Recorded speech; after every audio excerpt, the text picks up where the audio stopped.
Hello everyone, welcome to BS education. आज हम सिर्फ सिलेबस के बारे में देखेंगे जो कि हिस्ट्री का सिलेबस रहने वाला है।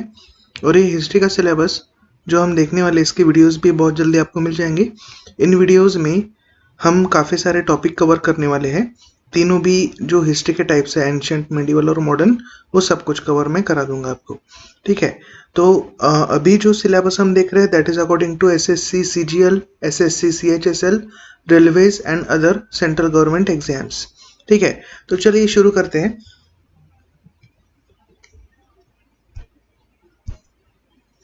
Syllabus of history. ठीक है, तो हिस्ट्री को बेसिकली तीन भागों में डिवाइड किया जाता है।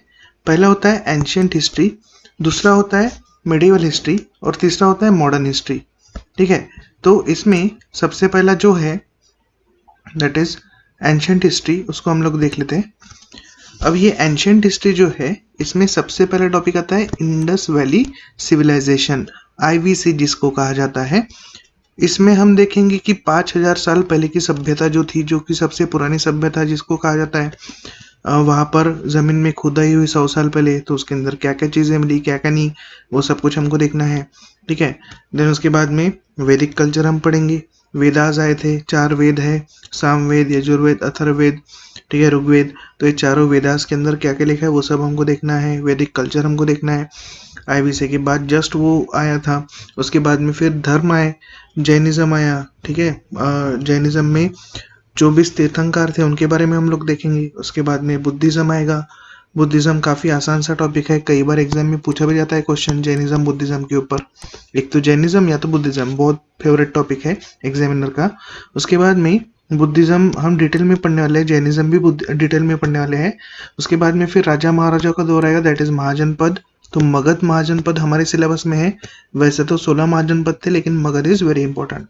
उसके बाद में दूसरी तीसरी शताब्दी जब चलेगी तब गुप्ता डायनेस्टी आएगी, काफ़ी ज़्यादा फेमस डायनेस्टी है।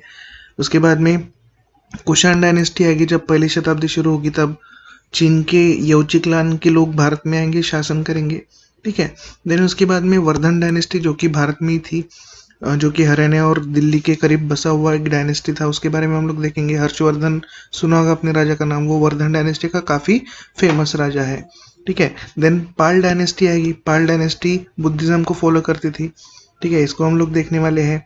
गुर्जर प्रतिहार डायनेस्टी उस समय की है। होयसल डायनेस्टी है, ये छोटी मोटी डायनेस्टी, इसको भी हम लोग पढ़ने वाले हैं। चौहान डायनेस्टी, पृथ्वीराज चौहान का नाम आपने सुना होगा। परमार डायनेस्टी, राजा भोज का नाम आपने सुना होगा, भोपाल जिन्होंने बसाया था। चंदेल डायनेस्टी हम पढ़ेंगे। ठीक है, सोलंकी डायनेस्टी हम पढ़ेंगे, जो गुजरात में शासन करते थे और उनके समय का सोमनाथ मंदिर वगैरह लूटा गया था। सिसोदिया डायनेस्टी हम लोग देखेंगे। राष्ट्रकूट डायनेस्टी देखेंगे, राष्ट्रकूट, देन पाल डायनेस्टी और प्रतिहार डायनेस्टी, इन तीनों के बीच में 200 साल तक लड़ाई चली थी, वो भी हम देखने वाले हैं। चालुक्यास आएंगे, पल्लव आएंगे, यादव आएंगे, काकटिया आएंगे। चारों डायनेस्टी साउथ की डायनेस्टीज है, जो कि आज साउथ में जिसको हम बोलते हैं कि साउथ इंडिया, वहाँ की ये चारों डायनेस्टी आखिरी वाली रहने वाली है। ये सब हमको एसएससी के एग्जाम में एक क्वेश्चन इसके ऊपर मिलता है। चलो देन आगे देखते हैं। Medieval history. इस मेडिवल हिस्ट्री में सबसे पहला टॉपिक आता है राइजिंग ऑफ इस्लाम। इस्लाम का उदय कहाँ से हुआ, इस्लाम धर्म कैसे आया। तो इसमें मोहम्मद पैगंबर साहब के बारे में हम लोग देखने वाले हैं। देन उसके बाद में भारत के ऊपर पहला अरबियन हमला होगा, जो मोहम्मद बिन कासिम करने वाला है 712 एडी में, ईस्वी में। महमूद गजनी उसके बाद हम देखेंगे इसने क्या क्या किया। देन मोहम्मद गौरी आएगा। ठीक है, पृथ्वीराज चौहान वगैरह, तराइन की लड़ाई, ये सारी चीज़ें हम देखने वाले हैं। देन उसके बाद में दिल्ली सल्तनत हम पढ़ने वाले हैं। ठीक है, दिल्ली सल्तनत बहुत बड़ा टॉपिक है, इसमें कई सारे शासन आएंगे। 5 वंश हम इसके अंदर पढ़ने वाले हैं। सबसे पहला वंश इसके अंदर आने वाला है जो कि गुलाम डायनेस्टी रहेगी। ठीक है, स्लेव डायनेस्टी। उसके बाद में खिलजी डायनेस्टी आएगी। उसके बाद में लोधी के बाद लोधी डायनेस्टी आएगी, सैयद डायनेस्टी आएगी। ठीक है, तो ये जो डायनेस्टी है, तुगलक वगैरह, वो सब सल्तनत में हम लोग देखने वाले हैं। उसके बाद में मंगोल्स आएंगे, मंगोल से ही मुगल बनेगा भारत में। ठीक है, मंगोल से ही मंगोलों के वंशज मतलब मुगल, वो भारत में शासन करने वाले हैं। सबसे ज़्यादा 1857 तक शासन करेंगे। 1526 में बाबर आएगा, फिर उसका लड़का हुमायूं, फिर उसका लड़का अकबर, फिर सलीम, फिर जो भी है पोस्ट मुगल वगैरह, वो सब हम 1857 तक पढ़ने वाले हैं। ठीक है, उसके बाद में विजयनगर साम्राज्य, आरवीडू साम्राज्य, मैसूर साम्राज्य टीपू सुल्तान वाला, बहमनी साम्राज्य, ये जो है ये साउथ की डायनेस्टीज है मिडिवल हिस्ट्री में जिन्होंने शासन किया था।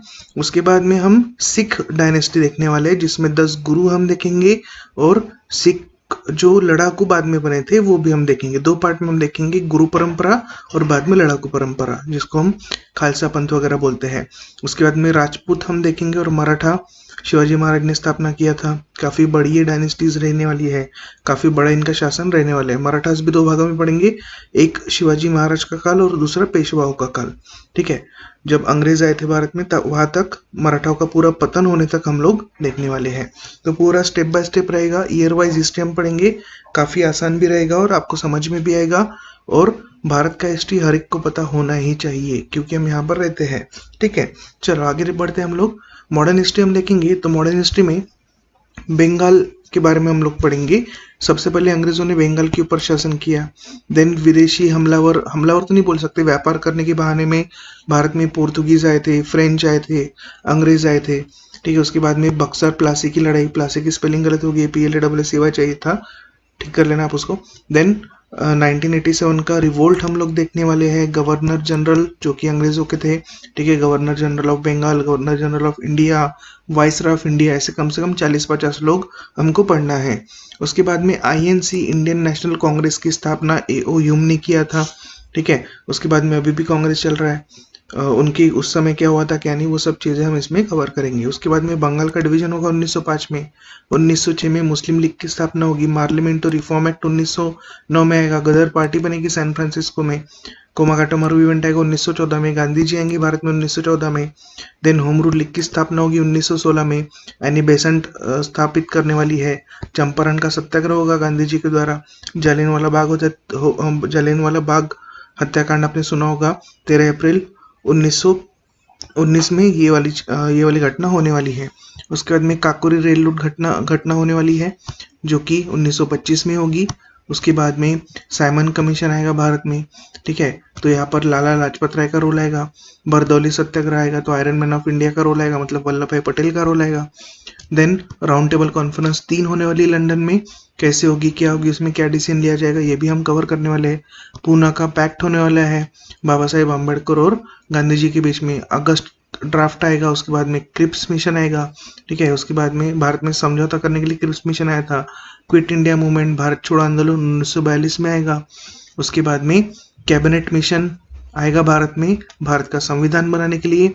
उसके बाद में कराची का सेशन होगा मोहम्मद अली जिन्ना के अंडर, पाकिस्तान अलग करने के लिए।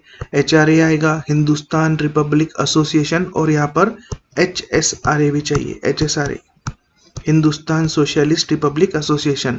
ये दोनों क्रांतिकारी संगठनाएं थी और इसके अंदर कौन कौन से क्रांतिकारी थे उनके बारे में हम लोग देखने वाले हैं। बाद में आखिरी के जो 3 टॉपिक है, स्वामी विवेकानंद, आर्य समाज, राजा राम मोहन रॉय, ये सब समाज सुधारक वाले टॉपिक है, इसको हम कवर करेंगे। समाज सुधारक वैसे MPSC UPSC में बहुत इंपॉर्टेंट रोल प्ले करते हैं और हमारे सिलेबस में बहुत सारे समाज सुधारक नहीं है। ठीक है, तो इनके बारे में हमको क्वेश्चन मिलते हैं ये 3 टॉपिक के ऊपर, इसको हम कवर करेंगे। काफ़ी आसान सा सिलेबस है, हर एक टॉपिक के ऊपर एक एक क्वेश्चन बनता है। एंशिएंट के ऊपर एक, मॉडर्न के ऊपर एक, मिडिवल के ऊपर एक। टॉपिक ज़्यादा है बट अगर आपके दिमाग में एक बार चला जाए तो समझ में आ जाएगा। बस स्टोरीज है रहेगी, नाम रहेंगी, जाने पहचाने नाम है, ये सब चीज़ें काफ़ी आसान होने वाली है, तो आप बेफिक्र रहिए। देन उसके बाद में लेक्चर्स आपको मिलते जाएंगे, नोट्स भी आपको प्रोवाइड हो जाएंगे, जैसा भी पॉसिबल होता है वैसा आपको सारी चीज़ें अवेलेबल कर दी जाएगी।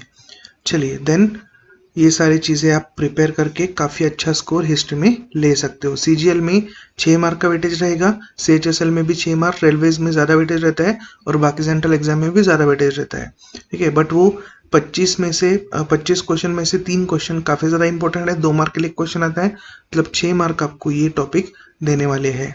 ठीक है, तो इसको हम आराम से बाद में धीरे धीरे करके पढ़ेंगे। चलिए, then thank you very much class, have a nice day.